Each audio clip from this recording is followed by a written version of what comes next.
Okay, so tell us your name. Mathew Edwards. And Mathew Edwards, you're a leader. Talk to us a little bit about leadership. What does leadership mean to you? And how does GOGI help you hone your leadership skills? Well, GOGI has helped give me the confidence to step out into the forefront and to become a leader.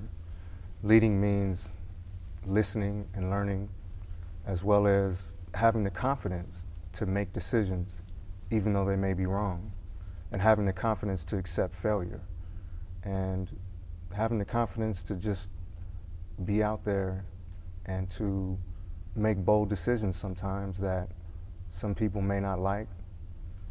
But I've learned that it's always about thinking about the majority of the people that will be affected by the choices, as opposed to one or two people.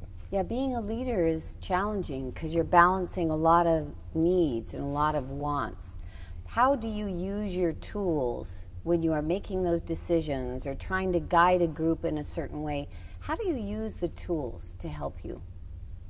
For me, I've had to use a combination of tools. Okay. First, belly breathing to calm myself so that I can think more rationally.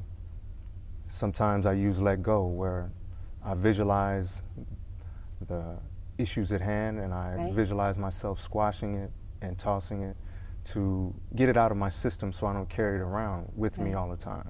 Talk to me a little bit about that. You know, we know let go, it's a GOGI tool, and whatever it is, we put it in our hand, we squash it, and we toss it.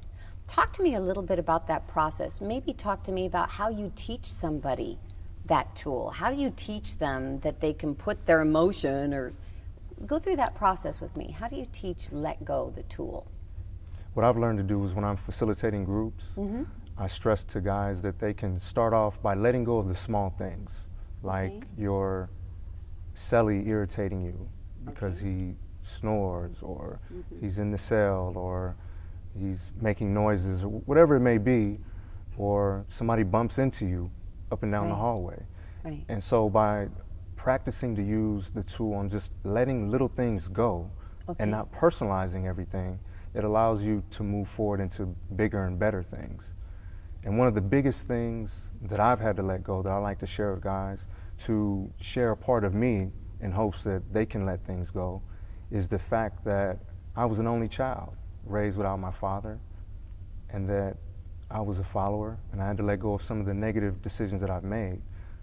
But the biggest thing that I've had to let go was learning about 10 years ago that I am a child of rape, and that your mother was raped? Yes. And my mother had a decision to either have an abortion or to give me away. But she chose to keep me. And that's been one of the most powerful experiences in my life that's empowered me to know that I have value, I have worth, and that I'm on earth for a reason.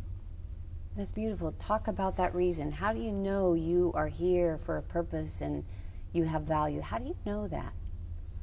Because I've witnessed death, near death, a few times, first from birth, gang shootouts, situations in prison, and I know that with each traumatic experience, I was able to persevere through it, from drug addiction to criminal behavior. Whatever the obstacle it is, I always find a way to pull through and have been very resilient. In fact, my mother's told me that you always find a way to get through when you've basically raised yourself. And I get that strength from her because she's very strong-willed. And that's helped me to get through a lot of different situations, along with using my GOGI tools. So how can your life experience help others? How can you give them some of that strength? Because there's not a lot of strong people out there. How can you give them some of that strength? The biggest thing that I try to do is to share the GOGI tools. And try to let guys know that if they use them, they can use them in their own creative way, and they can empower themselves. And that I'm not a professional, and I'm not going to tell them how to run their life. And I'm going to give personal examples, because I came to prison at the age of 16 for second-degree murder. And you were young. Very young. You've learned a lot since then.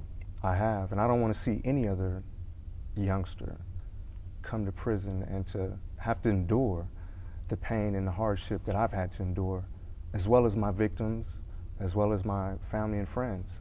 A lot of people don't know when you come to prison, you bring a whole host of people with you, and they're suffering and doing the time with you. I see. When I was younger, I didn't understand that. I see. Because I was very selfish. I see. What a wonderful purpose that you now have to be able to tell your story and help others. It's powerful inside, but you're not always going to be here. True. Yeah, you're going to be on the outside. Yes. What does that look like for you? The future for me looks like, just like it is in here, starting off small and fighting through some of the mistakes that I made by using reality check. When I run into bumps in the road, I don't have to beat myself up and quit. I can get back up and keep moving forward by going to transitional housing, going to job interviews, volunteering for GOGI, being a mentor, being of service, starting off at a low-level job until I can work my way up to getting something that's meaningful, doing public speaking engagements, just starting from the bottom and taking one step at a time. I think you're poised to be very successful at that. Thank you. And I want to thank you for introducing the tools, your time, your energy, and your inspiration to all of us. Thank you. You guys are taking it and running it. GOGI's yours. You own it. So here's the handoff. Run with it. I will. It's all yours. My name is Mathew Edwards, and I am a face of GOGI.